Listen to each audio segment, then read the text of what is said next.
Good morning, Real Closers. Good morning. We're back. Power Hour every Monday.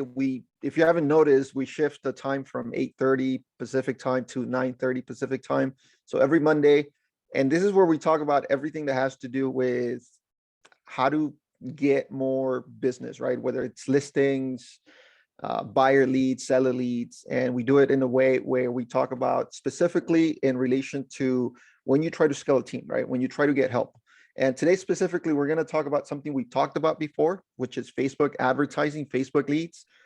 Are Big. we doing it right now? Who's running Facebook ads right now? Do they even convert, right? And what are the major mistakes you're making when trying to convert Facebook leads, right? It's a different beast, right? Yeah. Still online source of leads. So how's it going, Gustavo? Welcome back. Going good, man. Thanks for the intro. Yeah, Facebook is, I think at this point, what is it, 2023? We're almost at the middle of 2023. I think most agents have tried Facebook ads at this point, right? I want to say that. It kind of seems that way. And again, every year there's new people enter the industry, people leave the industry. But I think the Facebook ads have been around for a decade, right? At least a decade, probably more than that, right? At least 10, 12 years. And they've been around for 10 or 12 years, but they became ubiquitous in real estate only about 3 or 4 years ago. They really took off, became like a major part of real estate lead generation. And I remember Meta, the Facebook, came up with a new set of ads focused on, they actually started paying attention to real estate. Facebook did in 2018. That's when they really started saying, hey, this is a huge business for us. Let's try and get the most out of this. And they came up with the carousel for real estate, and they integrate with the MLS. There's a lot of really cool things started doing only in 2018, not that long ago. I'm old enough to remember that, right? Been around long enough. So Facebook has been around for a few years now, but it is by no way matured in real estate. Let's be honest with that. Because even right now, Roberto, people are still running Google pay-per-click ads. People are making money running Google pay-per-click ads.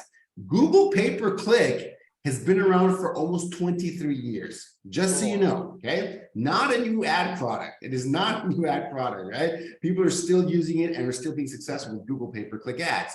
So Facebook ads, even though it's been really popular the last 3 or 4 years, I still think we're early, right? There's definitely an opportunity there. And again, the more mature an ad product becomes, the more important it is to do it the right way, to optimize it, to learn those tweaks, because it is not like it was with Google pay-per-click 20 years ago, where you could buy any keyword for 5 cents and you could pour on the leads, right? Even for a little bit of ads history, folks.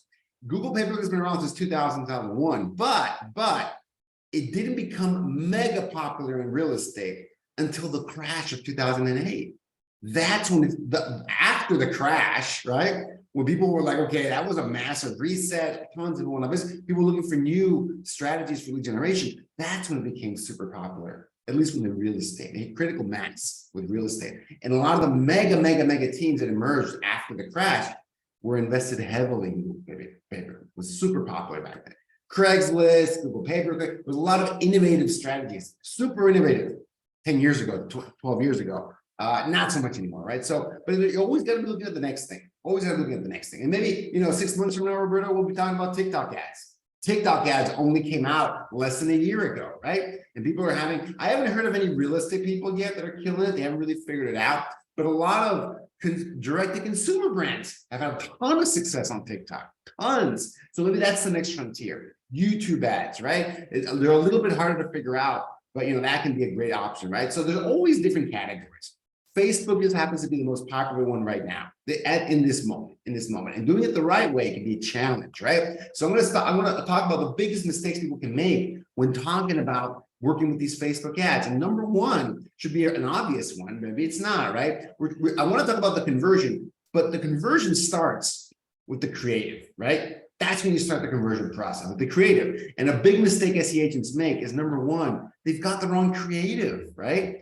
They're boosting their posts, right? They're running ads with their face on it and call me, waiting for your call whenever you want to buy or sell, let me know. They're using it kind of like a branding ad, right? And I think that's poor branding as well, but I think I'm going to call it that. The ad has the agent's name, logo, or face front and center, and they're requesting you to call them, right? give me a call, let me know. And I do a little bit of a thing, within my own Facebook group where I review Facebook ads, real ones, live, that are running in the moment. And I have a little bit of a wall of shame. And there's always agents running these. There's always paying money, throwing money away every day on ads that look like this because they think it has to be a flyer with their face on it. There has to be a business card with their name on it. That's the ad, right? And I get where that comes from. With their phone number. They put their website, and then they wonder why they're not getting leads from their ads, right? Not getting anything from it. I'm not even getting website visits from it, right? So they're kind of curious because they feel from the agent's perspective, what are we selling as agents? We want the client to work with us. There's 8,000 agents in this city. I want you to work with me. So pick me, right? That's how we see the process when it's not that at all. It's not that at all, but it's not on the web, at least not on the internet. What you're trying to do on the internet is get people to think about buying and selling their home, right? What does someone that's buying or selling their home want? And it's typically not an agent. They don't think of it that way, right? The agent is a byproduct of the process, but they want the destination. They want the vacation. And one of the most effective ways that I've seen to generate leads online, whether it's Google, Facebook, whatever it is homes. Use homes. Your ads should talk about homes, single listing ads, homes list ads, carousel ads with homes on it, right? So many types of ads that I've seen that have a lot of success on Facebook, but they're all related to homes. Because a buyer or seller needs an agent. What they really want is a home, right? They see a bunch of agents in their newsfeed, they're going to scroll on by, I don't care. They see beautiful homes on their newsfeed, they might stop and give it a little bit of time. That's where the conversion process starts at that point. So that's a big mistake. Having brand-focused ads. I think that's a misnomer. Let's just call it that.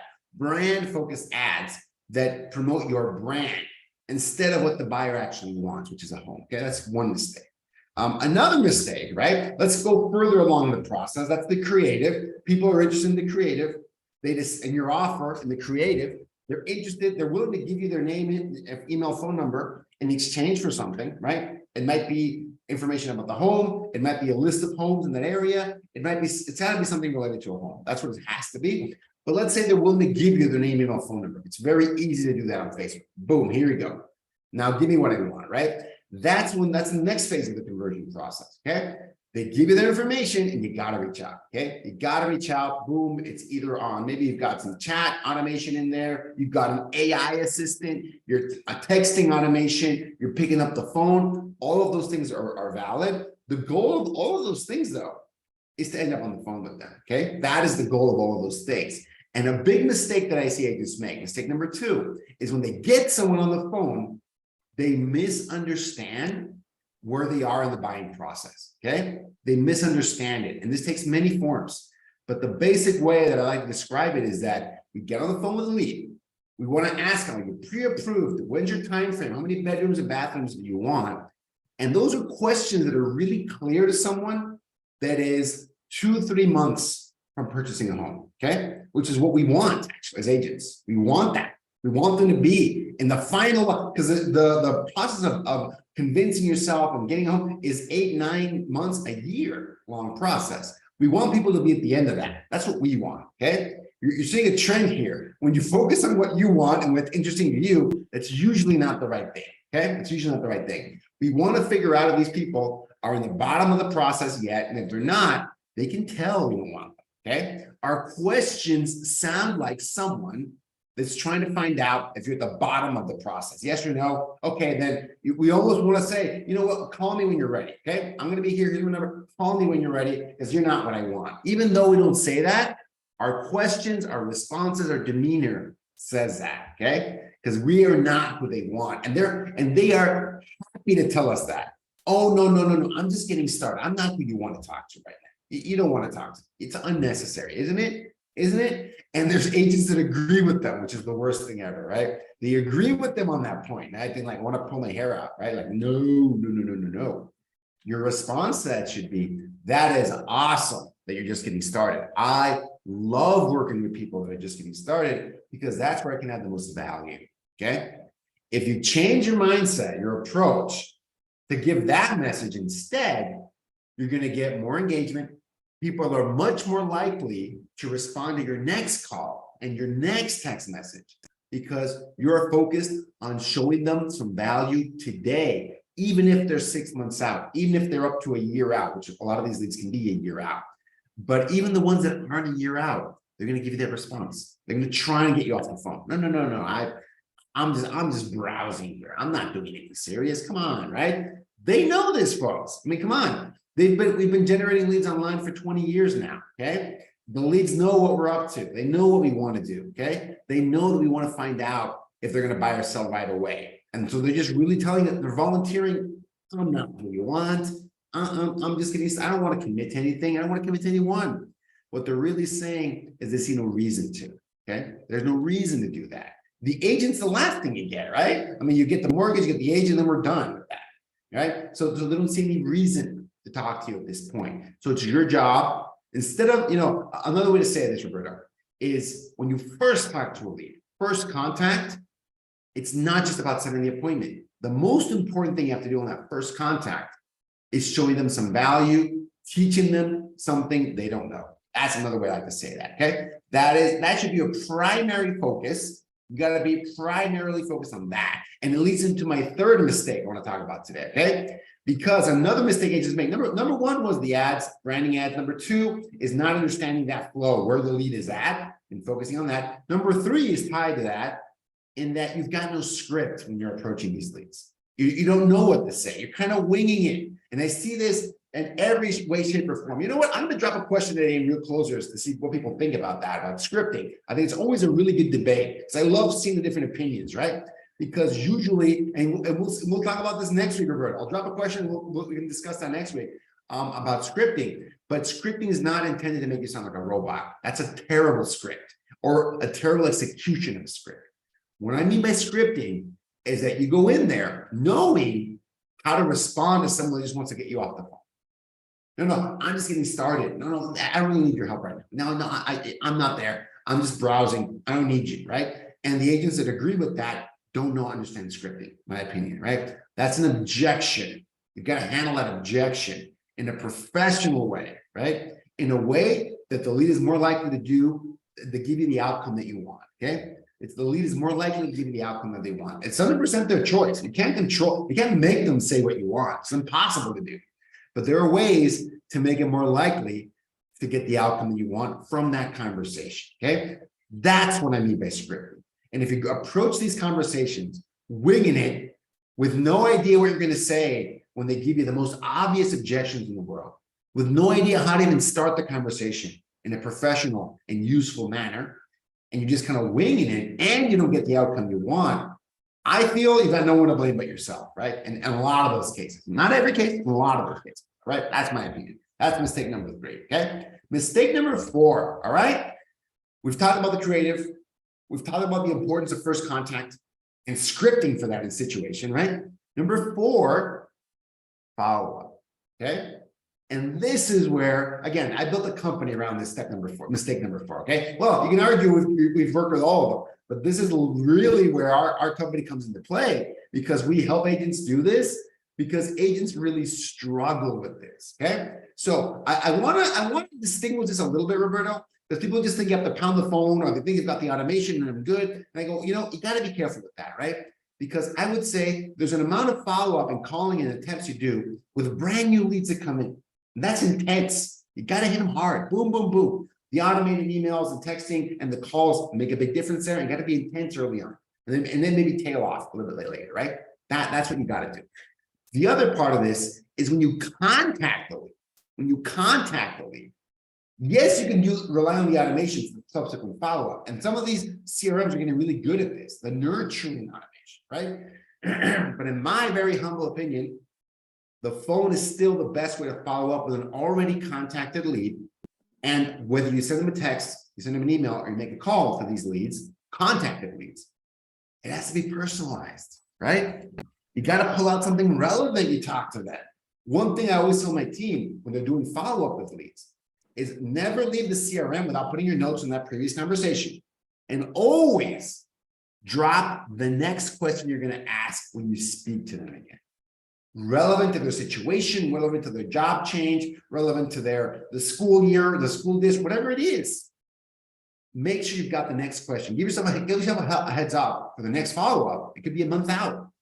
And remind yourself what the next question is, right? That's relevant to the conversation, relevant to that lead. Help yourself out here, because your follow-up, the more personalized and specific the follow-up is, be way more successful, okay? And that follow-up conversation, it has to be, you have to have several attempts to make that happen, because I cannot tell you, even for us, when we do follow-up with leads, we talk to a lead, have a great conversation, they're okay with a follow-up, they're not ready to meet right away, that's great, that's awesome, right? We did our job, we used our scripts, we did a great job. They're not ready to go anyway, perfect, right? Most leads fall in this category. The overwhelming majority, at least 90% of leads fall in this category. They're not ready to meet right away. They're not even ready to have a phone conversation, right? A serious one, a buyer's consult, not even there. Great, it's awesome. Follow up a month from now, 2 months from now, and take that conversation back up. It can take you another 5, 6, 7, 8 attempts to get that second conversation going. That's what I mean by follow-up, okay? And you got to keep the ball rolling. And in those follow-up attempts, the same principle still applies. Add value. What could be useful for them 2 months down the road that they might have not had 2 months ago, right? What is it? Is it a great blog post about the area they want to move into? Is it an article? Hopefully this is your own blog post. A great YouTube video. Hopefully it's your own video about the area they want to move to, right? Drop these nuggets, drop some information for them and help them along the way. Oh, and by the way, how are things going for you? Okay. Are you further along than you were a couple months ago? Okay. And that's the follow-up game, folks, right? We cannot make them buy a home right then and there, but we can fail to be ready when they're ready if we don't follow up with these leads. And you know what I mean? You call, you skip a couple calls, you don't want to call these leads, and suddenly 6 months down the line, you've got no deals in the pipeline, you're calling everybody now. And you know what I'm saying? They've already bought them. Oh, no, I'm good. I already got some. I'm good to go. Don't worry about it, right? You're like, dang, you should have called more often. Yes, you should have, right? That's what I mean. That's what I mean. Make sure that follow-up is on point, especially with those contacted leads, 100%. And the last mistake I want to add, Roberto, right? And this is one from my own experience at Power ISA, is that you want to make sure that that first ad that they saw is not the only piece of content they see from you, okay? There are more ways to market to these folks after that initial touch, right? And that can be retargeting ads, that can be your own newsletter, that can be friending them on social media and they get to see some of your content, it could be your own Facebook group. There's many ways, The teams that do this at the highest level, okay? At the highest level, they're not just relying on the leads and the interactions made by those first run ads, right? That first line of defense. They're not just relying on that. The teams do it at the highest level. They've got those newsletters, they've got the Facebook groups, they've got the very active social media accounts giving content to this audience, right? They're using everything at their disposal to really make this work, right? So that's another mistake that I see. The agents, they run some ads, they get name, email, phone number, and then they're just trying to call and text and using nothing else to try to stay top of mind. The people that do this at the highest level are using everything at their disposal to get in front of these leads and stay top of mind, okay? So that's it. That's what I got. Those are the top mistakes that I see folks make when they approach the conversion of these Facebook. Awesome. So if you're watching this, how many of these mistakes you identify with? We hear this a lot, right? Agents run ads, they don't get results, and then Facebook leads are bad. They want to stay away from Facebook. And sometimes, like Gustavo mentioned, the problem is not with the ads themselves. The problem is the execution of running those ads and also the systems that you implement in the back end, right?